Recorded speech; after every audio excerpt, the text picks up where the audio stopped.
yaitu di 1 Samuel pasal 14 ayat 1 sampai 15, cukup panjang ayatnya. Saya bacakan dulu semua, lalu nanti saya bahas satu persatu. Pada suatu hari Yonatan bin Saul berkata kepada bujang pembawa senjatanya, "Mari kita menyeberang ke dekat pasukan pengawal orang Filistin yang di sebelah sana." Tetapi tidak diberitahukannya hal itu kepada ayahnya. Adapun Saul duduk di ujung Gibea, di bawah pohon delima yang di Migron, dan rakyat yang ada bersama dengan dia itu kira-kira 600 orang banyaknya. Ahia anak Ahitub, saudara Ikabod anak Pinehas, anak Eli imam Tuhan di Silo, dialah yang memakai baju efod pada waktu itu. Tetapi rakyat tidak tahu tentang perginya Yonatan itu. Di antara pelintasan-pelintasan bukit yang dicoba Yonatan menyeberanginya ke arah pasukan pengawal orang Filistin, ada ujung bukit batu di sebelah sini, dan ada ujung bukit batu di sebelah sana, yang satu bernama Boses, yang lain bernama Sena. Ujung yang satu berdiri di sebelah utara, di tentangan Mikmas, yang lain di sebelah selatan, di tentangan Geba. Berkatalah Yonatan kepada bujang pembawa senjatanya, "Mari kita menyeberang ke dekat pasukan pengawal orang-orang yang tidak bersunat itu. Mungkin Tuhan akan bertindak untuk kita, sebab bagi Tuhan tidak sukar untuk menolong, baik dengan banyak orang maupun dengan sedikit orang." Lalu jawab pembawa senjata itu kepadanya, "Lakukanlah niat hatimu itu, sungguh aku sepakat." Kata Yonatan, "Perhatikan, kita menyeberang ke dekat orang-orang itu dan memperlihatkan diri kepada mereka. Apabila kata mereka kepada kita begini, 'Berhentilah sampai kami datang padamu,' maka kita tinggal berdiri di tempat itu dan tidak naik mendapatkan mereka. Tetapi apabila kata mereka begini, 'Naiklah kemari,' maka kita akan naik, sebab kalau demikian berarti Tuhan telah menyerahkan mereka ke dalam tangan kita. Itulah tandanya bagi kita." Ketika mereka keduanya memperlihatkan diri kepada pasukan pengawal orang Filistin, berkatalah orang Filistin itu, "Lihat, orang-orang Ibrani keluar dari lobang-lobang tempat mereka bersembunyi." Orang-orang dari pasukan pengawal itu berseru kepada Yonatan dan pembawa senjatanya, katanya, "Naiklah kemari, maka kami akan menghajar kamu." Lalu kata Yonatan kepada pembawa senjatanya, "Naiklah mengikuti aku, sebab Tuhan telah menyerahkan mereka ke dalam tangan orang Israel."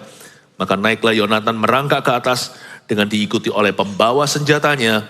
Orang-orang itu tewas terparang oleh Yonatan, sebab pembawa senjatanya membunuh mereka sedang pembawa senjatanya membunuh mereka dari belakangnya. Kekalahan yang pertama ini yang ditimbulkan Yonatan dan pembawa senjatanya itu besarnya kira-kira 20 orang dalam jarak kira-kira setengah alur dari sepembajakan ladang. Lalu timbullah kegentaran di perkemahan, di padang dan di antara seluruh rakyat. Juga pasukan pengawal dan penjara-penjara itu gentar dan bumi gemetar, sehingga menjadi kegentaran yang dari Allah. Budaya tunggu-tunggu, kita banget. Ini budaya orang timur, budaya orang Indonesia. Tapi nggak tentu orang timur, orang Asia. Saya waktu suatu hari mengadakan konferensi di Taiwan, orang-orang Taiwan semuanya. Waktu itu menggunakan sebuah stadion besar, siang harinya malamnya KKR. Dalam salah satu sesi tersebut yang saya berkhotbah, saya berkata seperti ini, "Siapa di sini yang mau bersaksi?" Hari sebelumnya itu terjadi sesuatu. Jadi itu para pelayan-pelayan Tuhan itu saya kasih kesempatan untuk kesaksian. Karena itu konferensi kan untuk jemaat, malamnya untuk jiwa-jiwa baru. Itu pun yang hadir ribuan, malamnya puluhan ribu. Saya tanya sama mereka, "Siapa di sini mau bersaksi? Tadi malam lihat apa aja?" Karena mereka melihat banyak mujizat di stadion sana. Itu ya, saya belum selesai berkata, "Silakan maju," baru "silakan belum junya." Itu orang sudah anak-anak muda rame semuanya, lari kanan, lari kiri sampai panitia menahan. Bukan mereka tidak sopan, mereka itu inisiatifnya tinggi. Sampai ke kiri kanan ditahan, cukup. Saya cuma minta 10 orang yang maju 70. Itu masih terus maju. Nah kalau di Indonesia agak beda. Kalau saya lakukan itu misalkan di Indo. Biasanya nanti awal-awal siapa? Gak ada yang angkat tangan. Nanti terakhir setelah 5 orang bersaksi, sudah mau selesai tinggal 5 menit, 20 orang mau maju. Itu yang namanya budaya tunggu-tunggu. Saya tidak mengkritisi bangsa sendiri, tapi saya mengkritisi diri sendiri. Kita ini harus mau berubah soal begitu. Kalau kita tahu sesuatu itu dari Roh Kudus, kita harus maju dulu, jangan tunggu. Kalau kita merasakan damai sejahtera di hati kita. Apalagi kalau hal itu alkitabiah. Udah jangan noleh kiri kanan. Percuma kiri kanan mau lihat apa? Hanya ada pohon cemara. Maju saja.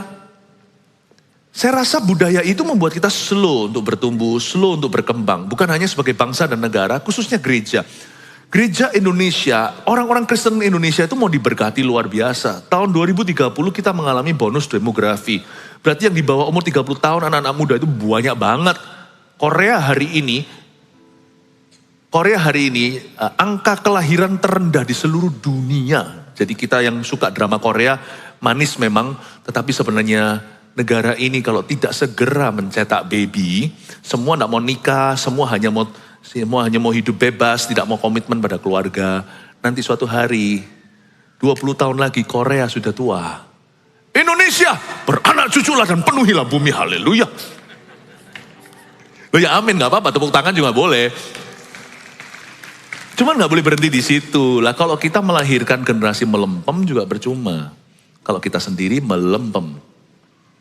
Saya rasa orang Indo itu luar biasa. Jepang, kalau nggak hati-hati menjadi negara yang dying, aging, menua. Singapura susah banget suruh orang menikah. Anak-anak mudanya di sana pikirannya bebas. Indonesia itu luar biasa. Cuman luar biasa atau enggak tergantung 2030 sampai 2037. 7 tahun tersebut Indonesia akan menjadi negara yang paling bangkit. Atau Indonesia menjadi negara terpuruk karena kita kebanyakan orang nganggur yang nunggu-nunggu. Tidak berbuat sesuatu. Saya rasa kasihan kalau kita tidak segera bangun. Nah, ini tugas siapa? Pemerintah? Iya. Tapi terutama saya yakin ini tugas gereja. Karena ini mandat kita. People are our mission. Manusia adalah misi kita. Bukankah Yesus turun ke dunia untuk memenangkan dan menyelamatkan umat manusia? Saya percaya kalau sesuatu itu dari Tuhan, Anda gak usah lagi butuh peneguhan. Kalau itu damai sejahtera, tapi juga jangan ngawur ya. Iman itu berlandasan, iman itu bukanlah sesuatu yang kau imani. Iman itu terlebih dahulu firman. Sebelum kita cari iman di area abu-abu atau ambigu, cari iman untuk sesuatu yang jelas dulu. Firman Tuhan bilang apa? Kalau bicara tentang berbuat baik, saling dahululah. Dahulu mendahuluilah dalam berbuat baik. Saling dahulu mendahululah dalam mengampuni dan memberi hormat. Hendaklah yang seorang menganggap yang lainnya lebih berharga. Satu orang menghargai orang lain lebih dulu sebelum dia sendiri dihargai. Bapak Ibu Saudara, saya rasa kita perlu melatih diri kita untuk inisiatif. Karena ada banyak hal yang Tuhan sediakan itu semi manual. Nggak otomatis diberikan.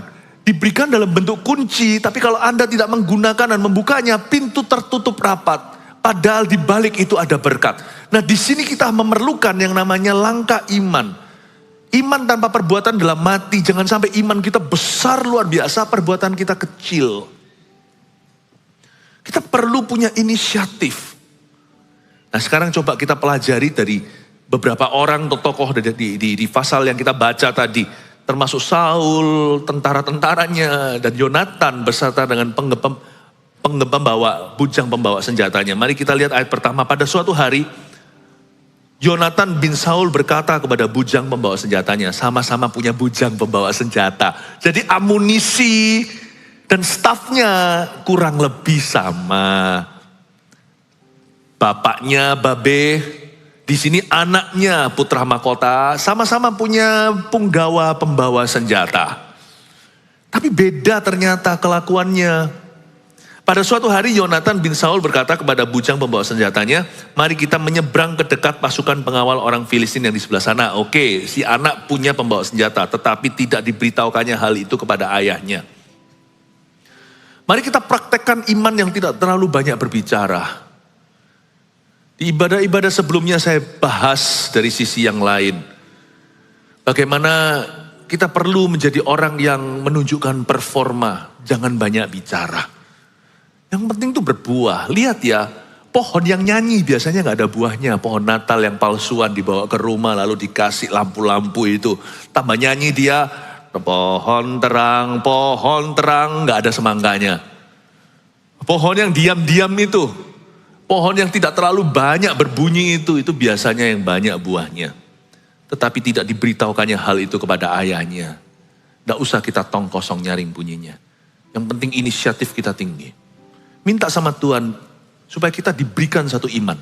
Tuhan, we don't talk much, but we do much. Nanti tahun-tahun ke depan 2023 dan seterusnya. Orang berkata Indonesia kelam dan sebagainya, dunia maksudnya bumi. I don't believe so. Semua tergantung gimana caranya kita beriman. Semua tergantung caranya kita melangkah dengan iman. Tetapi tidak diberitahukannya hal itu kepada ayahnya. Dia bawa bujang pembawa senjatanya. Adapun Saul juga punya bujang pembawa senjata, malah banyak. Adapun Saul duduk di ujung Gibea di bawah pohon delima yang di Migron. Dan rakyat yang ada bersama-sama dengan dia itu kira-kira 600 orang banyaknya. Gini loh ya, iman itu bukan untuk dierami. Dia sama 600 Kopasusnya. Kalau Yonatan hanya punya satu pembawa senjata, Saul punya 600 orang gagah perkasa. Tapi melempem semuanya karena mereka tidak berbuat apa-apa. Bukannya berada di medan perang, Saul duduk di ujung Gibea di bawah pohon delima. Urapan itu bukan untuk nganggur loh. Mari kita harus ngerti satu hal. Pengurapan itu diberikan dalam konteks peruntukan. Nggak ada orang buka PT demi supaya punya PT. Orang buka PT supaya punya bidang usaha. Ya. Demikian juga iman. Urapan itu bukan untuk kita rasakan. Bisa kita mengalami perasaan urapan atau manifestasinya. Tapi itu bukan tujuan. Tujuan urapan di dalam kehidupan kita adalah supaya kita melakukan sesuatu bersama dengan Tuhan. Kita harus membedakan antara hadirat Allah dan urapannya. Hadirat Tuhan itu enggak untuk melakukan sesuatu, itu persekutuan. Kita bisa tinggal diam di dalam hadiratnya, diamlah dan ketahuilah bahwa aku adalah Allah. In your presence there is peace, in your presence there is joy, and there is pleasure, everlasting pleasure. Akan ada kenikmatan selama-lamanya. Tapi urapan itu adalah kuasa. Hadirat Allah itu pribadinya. Dia datang di tengah-tengah kita. Dia hadir di dalam diri kita. Tapi Tuhan juga mengimpartasikan kuasa. He imparts power on his children. Dan urapan itu bukan hanya terjadi ketika seseorang didoakan lalu rebah. Itu tanda. It's a sign given. Misalnya, saya pernah sekali dalam sebuah pertemuan kecil ada satu orang itu, waduh, mereka bersaudara. Waduh, orang yang meremehkan segala sesuatu. Orang yang gak percaya agama. Memang Kristenan itu bukan agama. Makanya justru itu dia harus ngerti bahwa kekristenan itu kehadiran Allah. Saya ngomong biasa, ngomong apapun gak mempan. Lalu kita berdoa, Tuhan Yesus, lalu saudaranya dia, sama-sama ini kakak adik, tiba-tiba rebah, boom, langsung matanya terbelalak seperti ikan koki. Dia berkata, what is this? Dia berkata, ada setan di ruangan ini. Saya bilang, bukan setan. Saudaramu dijamah Tuhan. Itu tanda. Tanda bagi orang yang ragu. Orang yang bertanya, Tuhan kau ada di mana? Kadang-kadang Tuhan berikan tanda bagi orang yang tidak percaya. Tapi urapan itu definisi utamanya bukan itu. Urapan itu kuasa. Dan semakin ditambahkan kalau kita setia. Tapi yang pasti urapan tidak untuk dierami. Iman tidak untuk ditunggu-tunggu. Saul itu nunggu apa? Duduk di ujung Gibea.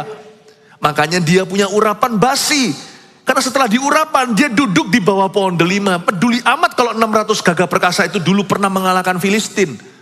Urapan tidak pernah jadi mantan. Anda kan berhenti diurapi kalau Anda berhenti bergerak. Kita akan berhenti untuk diurapi kalau kita berhenti taat. Kita akan berhenti diurapi kalau kita berhenti mencoba. Urapan itu bukan untuk coba-coba. Urapan tidak perlu dierami juga. Kenapa dia duduk di sana? di bawah pohon delima. 600 orang itu orang gagah perkasa. Orang-orang Saul itu semuanya orang pilihan. Kalau Anda baca di perjanjian lama, dia pilih itu handpick loh, satu persatu loh. Orang paling hebat dari suku ini, suku itu, semua ikut Saul. Jadi ini orang-orang yang seharusnya notabene bukan hanya Kopassus, tapi tentara yang diurapi, tentara Israel yang dihina sama Goliat itu. Ini orang hebat. Kok bisa ya orang hebat tiba-tiba melempem seperti ini, kok bisa ya? Because you don't do nothing. Karena Anda tidak melakukan apa-apa. Saya nggak peduli kalau saya pernah diurapi. Mau di stadion mana, di negara mana. Kalau hari ini saya berhenti, iman saya jadi dorman, iman saya jadi stagnan. Saya nggak bisa banggakan urapan dulu. Urapan itu akan berhenti diberikan dalam kehidupanku. Kalau Anda baca di Yesaya 61, jelas di sana kata, Tuhan Allah, Roh Allah ada padaku oleh karena ia mengurapi aku. Itu loh, bagian scripture, bagian firman yang sama Yesus dibacakan di bait suci setelah Yesus menyembuhkan. Dan Roh Allah ada padaku oleh karena ia mengurapi aku untuk. Baca terus itu, Yesaya 61 gak habis-habis itu, untuk apa dijelaskan. You know you are anointed for something. Makanya orang Indonesia doanya kenceng. Tapi kenapa pemakaian Tuhan belum kenceng atas gereja-gereja Indonesia? Karena kita punya langkah tidak segede doa kita. Dan kita seringkali malahan lamban. Perkara-perkara kecil aja stagnan, perkara kecil aja dorman. Makanya Tuhan tidak bisa bekerja, bukan karena Tuhan tidak mau. Tuhan tidak bisa paksa kita bekerja. Anda harus tahu urapan itu tidak diletakkan di kepala, dia dituang di kepala, berakhir di kaki. Bak urapan di kepala Harun turun ke janggutnya. Dan ke janggut terus turun. Kalau Anda mau belajar, kalau kita mau pelajari hukum gravitasi, turun terakhir itu di jempol kaki. Tempat kita melangkah, menjinjit, dan kita mulai lari. On your mark, get set, go! The anointing, the right place, the rightful place for the anointing is on our feet. Urapan kita, tempat yang paling tepat untuk pengurapan Allah dalam kehidupan kita itu di kaki kita. Juga di tangan kita, kalau itu mengalirnya ke sini kan dari janggut, bukan ke tubuh tapi ke lengan turun, maka dia akan menetes dari ujung-ujung tangan kita.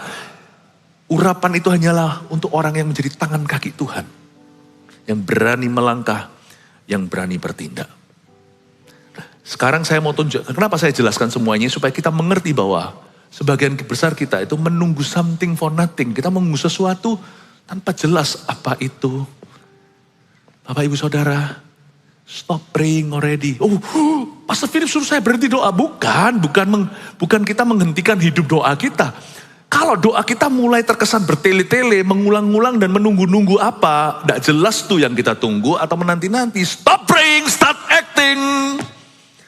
Berhenti berdoa, mulailah bertindak atau melangkah. Sekarang saya ngerti kenapa bisnisku belum jebol juga. Karena kita tidak berani melangkah memberi. Itu hukum Allah. Kenapa hari ini saya mengerti? Kenapa keluargaku sampai sekarang terus sempoyongan secara rohani? Karena kita tidak melangkah untuk melayani dan mengutamakan orang lain juga.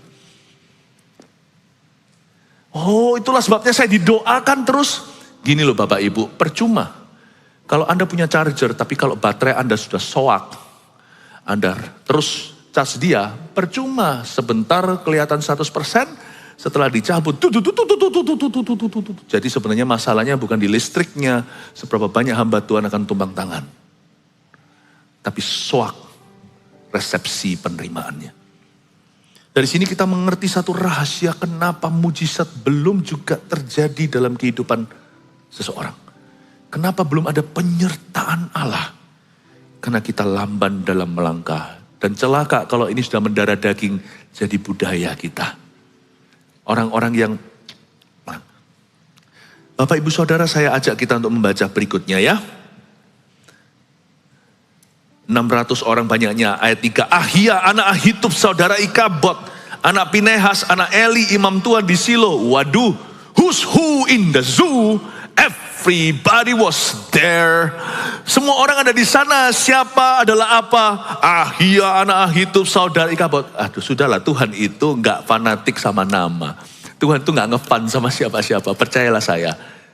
Sekalipun jikalau ada pendeta-pendeta terkenal pun dikumpul satu ruangan. Kalau mereka tidak berbuat apa-apa sesuai yang disuruhkan Tuhan atas mereka, ya nggak ada urapan di ruangan itu.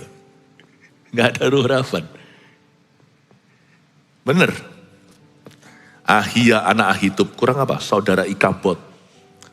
Anak Pinehas, anak Eli, imam Tuhan di Silo. Dialah yang memakai baju efod, dipakai sekalian pada waktu itu. Tetapi rakyat tidak tahu tentang perginya Yonatan itu. Di antara pelintasan-pelintasan bukit yang dicoba Yonatan menyeberanginya ke arah pasukan pengawal orang Filistin, ada ujung bukit batu di sebelah sini dan ada ujung bukit batu di sebelah sana. Yang satu bernama Boses, yang lain bernama Sene. Ujung yang satu berdiri sebelah utara di tentangan Mikmas, yang lain di sebelah selatan di tentangan Geba. Dari satu ke tempat ini, ingat ya, antara kita dan kemenangan kita di depan, itu selalu ada bukit dan ada lembah yang terbentang sebagai rintangan. Dan itu tidak bisa diseberangi dengan iman. Itu harus diseberangi sama kaki. Tuhan tidak akan memberikan kemenangan langsung ke kemahmu. Kalau Anda baca nanti di ayat-ayat berikut, ternyata kegentaran yang dari Tuhan tidak menghampiri Yonatan. Yonatan yang harus jemput bola. Makanya disebut berbahagialah kaki. No, indahnya kaki yang membawa kabar baik. Kaki imam itu diberkati waktu dia masuk ke sungai. Sungai itu baru membelah sungai Yordan. Waktu mereka membawa tabut perjanjian. Ini kakinya. Kaki mereka keluar dari sungai Yordan. Kembalilah.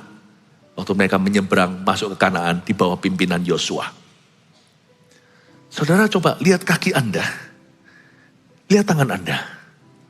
That's the rightful place of the anointing. Nah, pertanyaan saya sekarang, tangan kita sudah melakukan apa untuk Tuhan? Tanganku kerja buat Tuhan.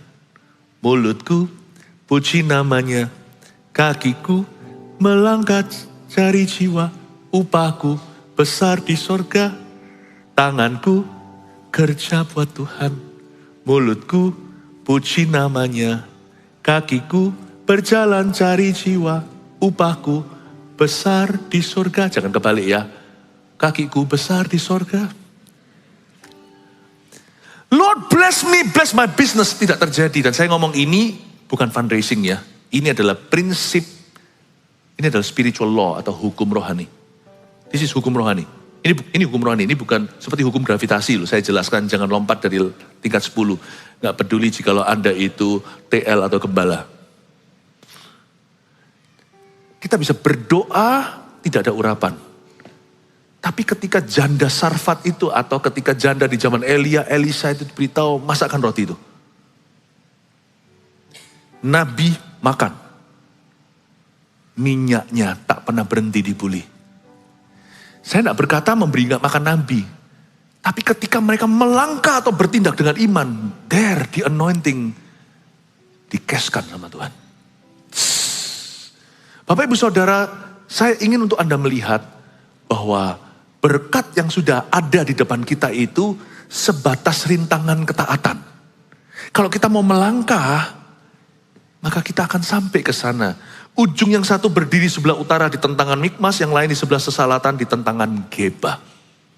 Itulah sebabnya beberapa orang yang disuruh jadi pemimpin misalnya nggak bisa. Bisa nggak bisa itu Anda tidak tahu sebelum Anda melangkah. Kalau Anda diberi kesempatan sama Tuhan, ku jawab ya, ku jawab ya Tuhan, ku jawab ya Tuhan.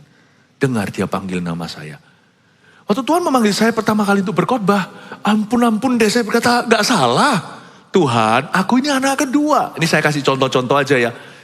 Apa yang saya sampaikan ini ilustrasinya susah. Kalau saya kasih aplikasi terlalu sempit karena semua orang punya aplikasi sendiri. Tapi saya kasih 1-2 aja untuk memberi contoh gimana berpikirnya. Apa yang saya sampaikan ini prinsip dan pewahyuan dan rema dari Tuhan. Semoga Anda bisa melihat ternyata kuncinya selama ini. Yang selama ini kita tunggu-tunggu dari Tuhan. Yang selama ini kita nanti-nanti. Yang selama ini kita teriak-teriak ke sorga. Ternyata sudah diberikan. Cuman kuncinya ada di kita. Kita nggak tahu kuncinya ada di kita. Kayak orang yang cari kunci mobilnya. Mana kunci mobilnya? Ternyata di kantongnya. Ternyata di situ. Semoga khotbah ini membuat Anda sadar bahwa your miracle isn't so far away as you think so. Mujizatmu tidak sejauh yang kau kira loh. It's in your pocket, my friend. Ada di sinimu sudah. Waktu Tuhan suruh saya khotbah pertama kali, saya berkata, aduh Tuhan yang bener aja. Saya diem kan, gak perlu saya mempromosikan diri. Bapak, Om Tante gak mau undang saya khotbah ya. Kalau memang Anda dipanggil untuk berkhotbah, akan ada pintu terbuka. Saya mulai diminta sama orang untuk khotbah segalanya. Saya bilang, ya Tuhan, malah justru kalau panggilan malah takut. Akhirnya sungguhan saya khotbah, gak salah Tuhan. Gak salah ya Tuhan. Gak salah. Saya bilang saya persiapkan, saya persiapkan semalaman itu gak bisa tidur. Toh percuma karena memang dari dulu saya baru tahu sekarang saya gak bisa khotbah lewat catatan. Jadi semua yang saya catat malah saya gak khotbahkan. Jadi kalau saya memang mau gak khotbahkan sesuatu, catat itu. Sungguhan kan? Akhirnya saya khotbahkan. Itu salah gak keruan. Itu di tempatnya salah satu volunteer kita sekarang, Andrew. Di salah satu di persekutuannya, itu salah satu pertama kali saya berkhotbah di Indonesia. Di depan saya itu semua tante-tante semua. Dan saya berkata, mari kita tundukkan. Kan saya bilang, mari kita tundukkan mata kita. Ketawa mereka. Mari kita tutup kepala kita. Tutup mata, tundukkan kepala. Saya salah kaprah. Wah, ketawa malahan. Mari kita masuk dalam dosa. Wah, tambah ketawa. Tapi Tuhan ngomong sama saya, bukan dalam pinternya kamu khotbah. Kamu ngelangkah dan ketaatanmu di situ ada berkat. Tapi waktu saya mulai sebut Yesus, mereka gak ketawa lagi. Wah, ada satu yang teriak. Kelepasan langsung. Ada yang bawa jimat. Kalau gak salah, pegawai atau pembantunya salah satu ibu-ibu itu. Grandma saya sendiri pun ikut yang belum kenal Yesus, nangis di sebelah situ. Terima Tuhan. Itu khotbah saya pertama lah. Tuhan cuma minta ketaatan kita. Lu nunggu apa? Mosrak Tuhan, mosrak. Untung saya gak mosrak-mosrakan. Kalau kita mau tunggu serak itu sama dengan urapan kita erami. Urapan gak untuk eram-eraman. Urapan itu gak untuk dirasa-rasakan. Aku harus merasa mantap, yakin baru aku melangkah. Forever and ever, bye-bye. Sudah gak mungkin pernah mantap. Sampai sekarang pun saya gak pernah mantap kok. Tuh, sungguhan ini bukan merendahkan diri di atas Monas. Sampai sekarang pun saya tetap merasa gak mantap kok. Rasa gak merasa peduli apa, peduli banget. Peduli apa? Yang penting pokoknya kita belajar melangkah. Jangan tunggu-tunggulah. Jangan mantap-mantap lah. Aku harus tunggu mantap dulu. Enggak lah. Kalau memang Anda tahu that's the right thing to do. Itu adalah hal yang perlu. Itu hal yang betul untuk Anda lakukan. Hal itu benar. Bukan hanya perasaanmu. Perasaan kan juga bisa salah. Tapi kalau kita sudah diteguhkan Tuhan berkali-kali. Ada konfirmasi lagi dan lagi. Orang-orang sekeliling kita pun sejahtera. Tahu bahwa itu adalah porsi atau bagian kita is your cup of tea. Drink it. Drink the tea. Jangan ragu, tidak usah tunggu. Karena orang Indonesia kita bukan orang Indonesia, kita lah. Kita ini yang paling suka. Aku harus rasa mantap dulu, aku harus rasa serak dulu. Iman bukan untuk perasaan. Urapan bukan untuk eram-eraman. Siapa suruh? 600 orang. Menurut saya Saul itu duduk di ujung Gibea. Di bawah pohon delima. Yang di Migron itu dengan rakyat yang ada bersama dengan dia. Kira-kira 600 orang Kopassus. Itu mereka nunggu apa sih? Mereka bawa, saya tahu, ketahuan deh. Mereka bawa baju efod. Mereka mau konfirmasi lagi. Mereka perlu lebih serak lagi. Mereka perlu peneguhan lagi. Yonatan gak gitu. Sini.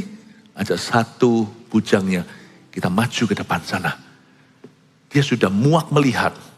Ayahnya hanya tunggu saja. Perlu konfirmasi lagi. Yonatan sebagai orang yang mengerti, yang pernah makan madu. Itu. Madu Tuhan di dalam hutan. Yonatan tahu matanya itu sudah tercelikan, matanya itu sudah bersinar. Dia tahu bahwa this is not how the anointing operates in the lives of believers. Ini bukanlah caranya urapan itu beroperasi dalam kehidupan orang percaya. Ini bukan. Bapak ibu saudara, ada hal-hal tertentu yang Anda tunda-tunda sampai hari ini. Ya itulah penghalangnya. Jadi jangan tengking setan. Dalam hal ini setan gak salah. Setan ada porsinya untuk disalahkan. Tapi sebenarnya kita juga... Nah kalau kita gak pakai kunci kita loh, kita tengking setan itu patut ditengking. Tapi waktu ditengking dia kali ini bisa protes. Kenapa aku? Aku gak salah dalam hal ini kok kamu tengking aku. Sama dengan kalau kita hilang kuncinya lalu kita marahi istri kita atau marahi pembantu. Mana kuncinya? Marahi anak lagi. Kemarin kan kamu bawa mobil kan mana? Mana kuncinya papa? Mana kuncinya papa? Anaknya udah nangis. Tapi tiba-tiba anaknya diam dan berkata, itu kantong papa itu. Oh iya. Jangan selalu salahkan orang lain. Some of the miracles, mujizat terbaikmu itu belum terjadi karena ada penundaan ketaatan. Ada satu lemot waktu. Dibutuhkan waktu lebih banyak bagi beberapa orang untuk buffering. Itu kan menjengkelkan ya. Kita lagi nonton sesuatu itu udah bagus, sudah wah luar biasa misalkan. Saat teduh bersama ya kan. Dan sebenarnya kuncinya adalah sudah adalah, aduh kuncinya ini apa nih? Buffering, loading lagi. Bayangin, sorga rasa gimana kalau kita berkata tunggu dulu. Aku lihat dulu yang lainnya gimana. Aku lihat dulu and wait and see. Ayat 6, berkatalah Yonatan kepada bujang pembawa senjatanya itu. Mari kita menyeberang ke dekat pasukan pengawal orang-orang itu yang tidak bersunat. Mungkin Tuhan akan bertindak untuk kita. Sebab bagi Tuhan tidak sukar untuk menolong baik dengan banyak orang maupun dengan sedikit orang. I love this ayat 6. Yonatan punya iman grade-nya beda. Bukan lebih besar dari papanya. Yonatan itu lebih real imannya.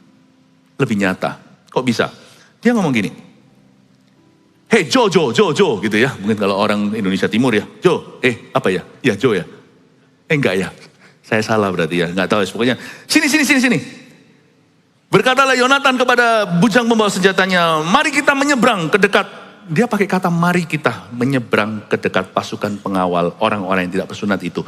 Lalu saya sangat kagum dengan kata mungkin. Real ya. Dia nggak ragu, nggak bimbang. Tapi dia nggak tahu pasti. Tapi dia tahu di dalam hatinya dia mengenal Tuhannya. Bukan hanya dia mengenal Tuhannya, menurut saya dia ada referensi. Karena Yonatan ini kan hidupnya nanti setelah zaman Samuel Eli. Sebelum itu kan sudah ada yang namanya Musa, Yosua, bahkan Abraham, Ishak, Yakub. Saya percaya deh gimana caranya yang namanya Yonatan ini pasti punya akses untuk belajar semua Torah itu atau Taurat Tuhan. Pasti mungkin dia itu terinspirasi oleh Yosua, siapa tahu. Tapi dia berkata, mari kita menyeberang ke dekat pasukan pengawal orang-orang yang tidak bersunat ini. Daripada kita nunggu apa? Nunggu sampai kapan ya gak jelas agendanya. Daripada sama-sama gak jelas ya. Mending aku gak jelas melangkah daripada gak jelas menunggu. Saya suka real sekali imannya. Akhirnya dia berkata, sini kita juga gak ngawur. Mungkin Tuhan akan bertindak untuk kita. Jadi dia gak tahu pasti dong. Apakah ini gegabah, melangkah, nekat? Bukan. Sebab Yonatan itu dari Israel, bukan dari Surabaya. Dia bukan bonek-bonek saja. Sebab bagi Tuhan tidak sukar untuk menolong. Baik dengan banyak orang maupun dengan sedikit orang. Mungkinkah dia terinspirasi melihat peperangan Yosua? Mungkinkah dia terinspirasi karena tahu cerita bagaimana Abraham membebaskan kemenakannya dari raja-raja 11, dengan Abraham cuma bawa servantsnya, bawa pegawai-pegawainya yang gak bisa perang, bawa pembantu, beberapa tukangnya, ayo sini, pacul, alat-alat pertaniannya diubah runcing menjadi senjata pas-pasan. Dengan sedikit orang, dengan sedikit amunisi, dengan perlengkapan senjata yang primitif sekali bisa menang. Mungkin Tuhan akan bertindak untuk kita. Sebab bagi Tuhan tidak sukar untuk nolong. Baik dengan banyak orang maupun dengan sedikit orang. So real. Seluruh cerita ini Anda baca. Gak ada Tuhannya di dalamnya. Tuhan gak suruh, gak inisiatif seolah-olah. Tapi Anda lihat nanti ayat 15. Kita akan sudah bacakan tadi. Kegentaran yang dari Tuhan terjadi. Pertama matinya cuma 20. Lalu satu kemah itu takluk semuanya. Terjadi gempa bumi sampai ada supernatural occurrence. Sesuatu yang mulai dengan iman, langkah iman yang alami, berakhir dengan intervensi supra alamiah. Coba bayangkan. That God honors natural faith. Tuhan itu menghargai iman yang seolah-olah natural. Tapi kalau kita belajar untuk percaya dan melangkah tepat waktu, tepat guna, Tuhan itu ada di sana sekalipun Tuhan tidak banyak bicara. Allah yang ajari kita untuk bekerja tanpa banyak ngomong, Tuhan kita juga gak banyak ngomong loh orangnya. Tuhan tuh gak banyak bicara, tapi sekali dia bicara, cukuplah bagi kita, gak usah minta-minta tanda. Ayat 7 lalu jawab pembawa senjatanya itu kepadanya, lakukanlah niat hatimu itu, sungguh aku sepakat. Jangan takutlah. Kalau kita itu dengan iman pas-pasan seperti Yonatan waktu kita melangkah 1, 2, 3 langkah pertama, pasti nanti Tuhan barengin kita. Akan ada orang-orang yang sepakat sama kita, gak mungkin kita sendirian. Awal mula kita merasa sendiri, tetapi waktu kita melangkah dengan iman, Tuhan pasti kasih kita teman. Tuhan tuh gak pernah izinkan kita itu yatim piatu. Lah kata Yonatan, perhatikan, kita menyeberang ke dekat orang-orang itu dan memperlihatkan diri kepada mereka. Waduh, sekali memperlihatkan diri sudah gak bisa dibawa radar. Memperlihatkan diri, ini yang saya sebut point of no return. Bisa sih, tapi Yonatan gak mungkin balik kucing. Gak mungkin dia setelah menampakkan diri lalu dia ketakutan. Apalagi mereka pasti mengenali dari pakaiannya, mereka gak buta, ini pasti pangeran. Kalau sampai dia lari, maju kena, mundur kena, ini bukan warung kopi. Maju kena, mundur kena maksudnya apa? Kalau dia maju gak berani, mundur, dia bisa dihukum sama papanya. Kamu mempermalukan negara, you're a national shame. Kamu ini adalah celah nasional kita. Gak bisa dia sekali menampakkan diri. Tuhan padahal belum bertitah seolah-olah. Ayat 9, apabila kata mereka kepada kita begini, pakai apabila lagi.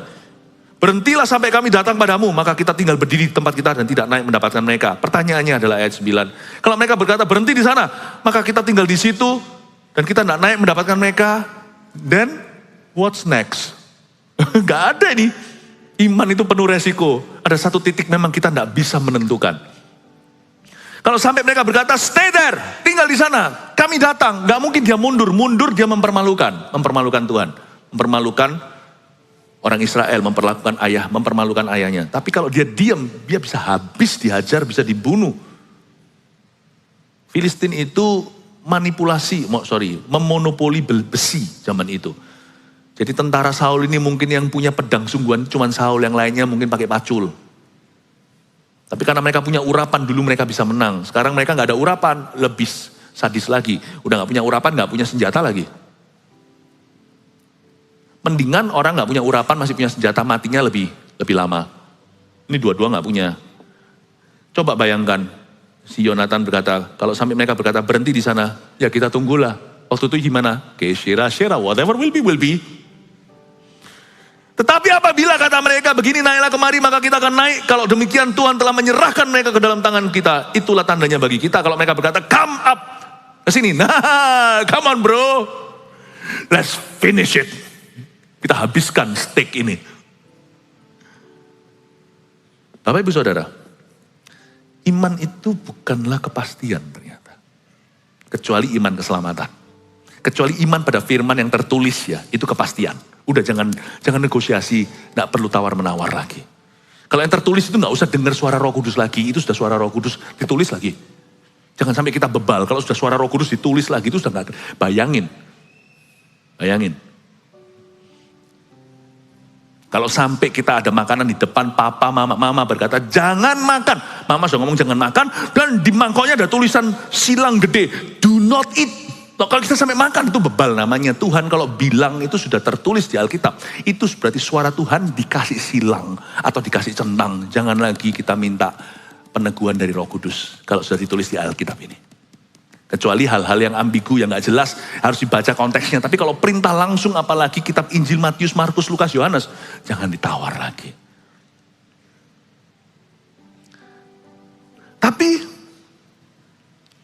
Tapi karena ini bukanlah perintah secara direct, langsung, memang ada risiko.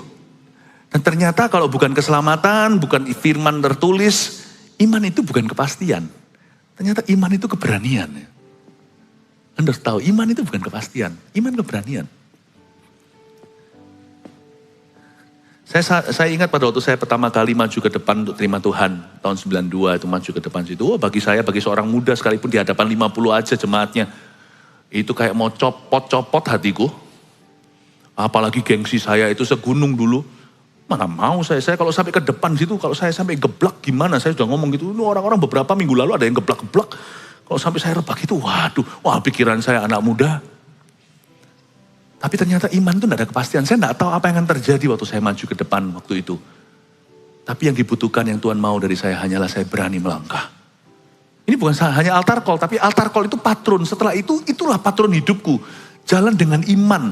Atau the just shall live by faith. Orang percaya harus hidup dari imannya itu ternyata gitu. Gak bisa enggak. Kalau kita mau dipakai Tuhan. Kalau kita mau melihat pemakaian Allah. Kalau kita mau melihat campur tangan Tuhan. Kita harus berani melangkah. Supaya Anda ngerti ya. Ini rema semua yang saya berikan kepada Anda. Jadi gak ada satupun di sini. Sekarang saya mikir. Saya mau arahkan firman ini ke arah apa gitu. Anda melangkah apa. Karena C.G. Van udah lewat kan. Saya juga bukan fundraising. Bukan apa-apa. Saya gak ada sesuatu di dalam benak saya. Ada program apa untuk kita dukung bersama? Nggak ada. Ini benar-benar semurni-murninya hanya ingin melengkapi Anda dengan roh iman yang betul.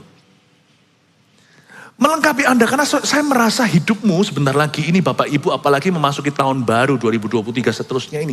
Saya rasa kalau orang-orang yang dilatih dengan iman, dan mereka lulus lewat pengajaran seperti ini, menangkap dengan segenap jiwa, orang-orang seperti itu nanti akan melihat perkara-perkara Allah dalam hidupnya. Tapi kalau enggak, Anda seperti minum tetapi langsung menyodorkan lidahnya ke air. Tidak pernah mempelajari tool-toolsnya yang dari Tuhan, tapi langsung aja seperti anjing yang menjilat. Minum langsung ke air, yang begitu enggak akan melihat kemenangan perang dari Tuhan. Saya merasa khotbah saya ini akan memisahkan laut merah kiri dan kanan. Orang-orang yang nangkep nanti akan lihat perkara ilahi. Orang-orang yang tidak nangkep tidak akan melihatnya. Saya semoga sisi satunya sepi, yaitu tidak menangkapnya itu supaya nggak ada orang. Saya berdoa seluruh jemaat di sini akan mengalami perkara-perkara ilahi yang dahsyat dalam hidupnya. Amin. Ternyata iman itu bukan kepastian tapi keberanian.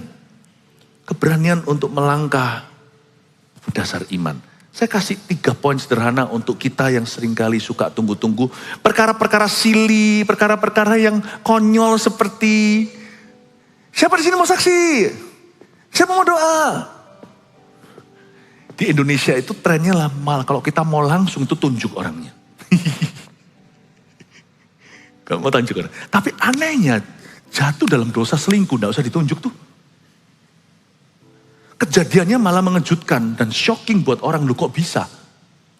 Dan begitu cepatnya, tidak ada babi bu, gak ada basa-basi, pup langsung jatuh. Menurut saya rasa ada satu tren yang gak baik. Lebih baik budaya tertentu yang maju juga inisiatif, mundur ya inisiatif. Mendingan gitu fair. Kita Indonesia kok, kalau kita jatuh inisiatif, maju tidak inisiatif. Saya mending terima culture yang jatuhnya inisiatif, maju juga inisiatif. Paling enggak ada kontendernya gitu loh. Ada pesaing yang berbobot gitu. Saya rasa Indonesia kalau mau maju, gereja-gereja Indonesia, orang-orang Kristen kalau maju dalam segala sektor ke depan, harus orang beriman yang tunjukkan gimana beriman sama Tuhan. Saya berharap ya, kalau saya jadi Anda, terus terang, hal-hal yang simple-simple sebelum saya kasih poin ini. Kalau saya datang ke gereja, saya akan usahakan datang early, karena budaya telat tadi saya jelaskan, tapi saya nggak jelaskan di sini, nanti dengar sendiri. Saya akan duduk sedepan mungkin meskipun hadirat Tuhan sama, Tuhannya sama, orangnya nggak sama. Paham maksud saya? Karena kalau semakin depan Anda lebih bisa konsentrasi sih. Saya kagumi yang di belakang sendiri. Kalau Anda bisa konsentrasi, puji Tuhan, haleluya. Makanya speakernya kita atur semua, sound systemnya segalanya ada. Ada TV-nya juga kan, supaya Anda bisa konsen. Tapi kalau di depan, minus semua asisten ini, tetap lebih mudah konsen. Kalau saya datang ke gereja, saya akan datang early. Saya akan tidak tunggu-tunggu, saya mau maju. Makanya ada ayat di Mazmur, aku ingat waktu aku maju ke rumah Tuhan, aku lari mendahului yang lainnya. Jangan tunggu-tunggu. Kalau mungkin Anda misalkan budaya tunggu-tunggu seperti apa. Misalkan kalau Anda dalam pujian penyembahan gitu, Anda kepingin berlutut.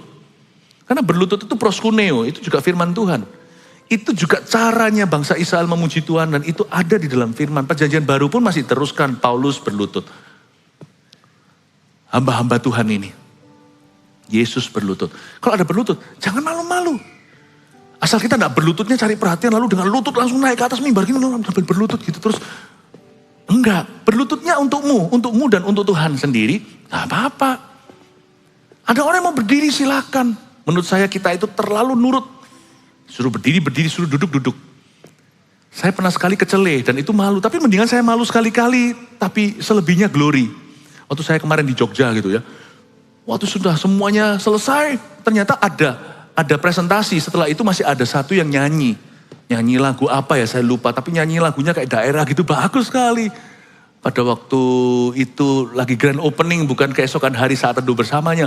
Jadi pas semuanya setelah selesai pra ibadah punya klip itu, saya langsung berdiri, haleluya. Saya berdiri sendiri. Di belakang sana ada pejabat kayak ada apa semuanya, saya berdiri sendiri. Akhirnya saya ditepuk-tepuk dari belakang, kok masih ada presentasi lagu. Oh oke, ya udah duduk, nggak perlu malu. Nah, perlu. Daripada orang malu-malu berdiri. Oke, berdiri. Berdiri pun masih lihat kanan kiri loh kita tuh. Ya, iya. Kayak tanya sama kiri kanan. Kiri kanan juga tanya Anda kok. Iya. Sama kok. Berdiri gak apa-apa, jangan usah takut malu. Kalau kita tahu bahwa itu kesempatan untuk kita ekspresi sama Tuhan, jangan tunggu. Sekali-kali saya kecele kayak gitu ya gak apa-apa sih. Gak apa-apa. Itu kebudayaan yang perlu pecah sih. Itu icebreaker-nya itu harus pecah. Karena itu yang membuat kita jadi gak nyanyi. Itu membuat kita gak mau memimpin. Itu membuat kita gak mau apa-apa sama Tuhan. Dan itu kelihatannya kecil, tapi rubah kecil itu kalau gak ditangkap, gak akan ada kebun buah-buahan dalam kehidupan. 3 poin ini tuliskan dengan budaya tunggu-tunggu. 1, berani jadi yang pertama daripada tidak jelas tunggu apa. Catat itu, jadikan prinsip hidupmu. Dalam perkara yang silih, yang konyol, sampai perkara-perkara yang penting dalam hidup Anda, jadikan ini rema.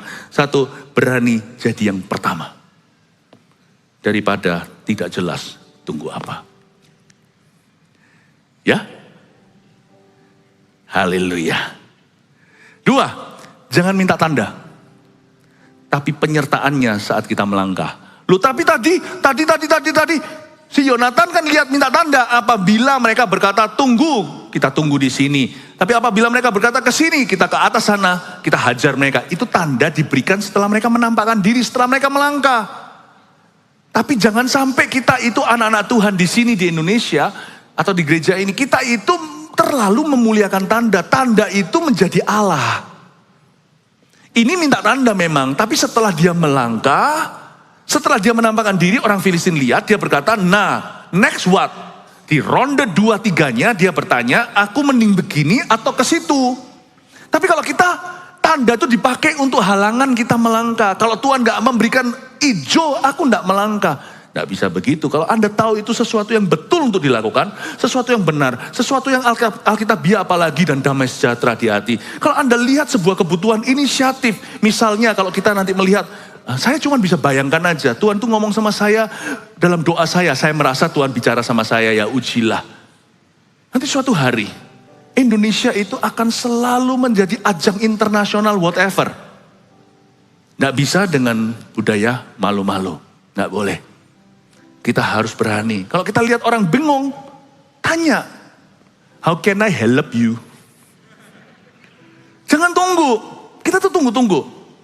Kalau kelihatan ada satu orang, itu tidak ada hubungannya dengan dia punya kepribadian itu dominan atau apa, nggak ada hubungannya, sungguhan. Ini karakter Kristus, ini nggak ada hubungannya dengan itu semua. Inisiatif itu nggak ada hubungan dengan personality, nggak ada.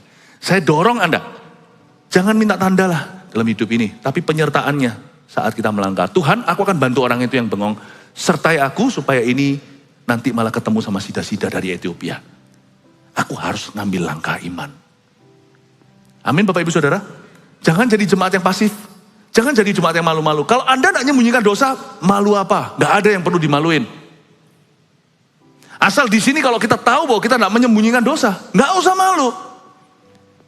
Yang gak usah curi perhatian. Tapi kita juga gak usah malu-malu. Kalau kita mau bantu orang, mau tanya, mau ini, inisiatif. Jadilah gereja yang hidup. gereja Tuhan di perjanjian baru. Yang ketiga, setiap langkah iman kita mendatangkan kuasa. Ingat itu ya, seperti yang saya katakan panjang lebar tadi, ternyata kuasanya ada di kaki. Ingat Petrus kapan mulai mengambang di atas air? Waktu dia disuruh Yesus, dan dia minta, kalau engkau itu Tuhan, suruh aku ke sana, jalan kepadamu. Langsung jalan? Tidak. Tuhan berkata, kemarilah, dan tidak terjadi apa-apa. Petrus tetap di perahu. Detik di mana dia keluar kakinya, melangkah, baru dia berjalan. Ternyata kuasa Tuhan letakkan dalam langkah kita, bukan di perasaan kita srek atau enggak. Kalau Anda kalau kita bisa renungkan ini menjadi prinsip kehidupan kita, niscaya nanti tahun-tahun ke depan, dari sini akan muncul banyak orang-orang yang memimpin dalam kehidupan. Gak hanya memimpin di dalam gereja. Saya mempersiapkan firman ini supaya mempersiapkan Anda jadi pemimpin di hidup ini. Bukan hanya pemimpin di dalam gereja. 3 hal yang saya sudah berikan. Budaya tunggu-tunggu harus dipatahkan. Yang pertama, kita harus berani jadi yang pertama daripada gak jelas tunggu-tungguan. Nunggu apa sih? 2, jangan minta tanda. Tapi penyertaannya saat kita melangkah. Pokoknya aku melangkah, sertai aku ya Tuhan.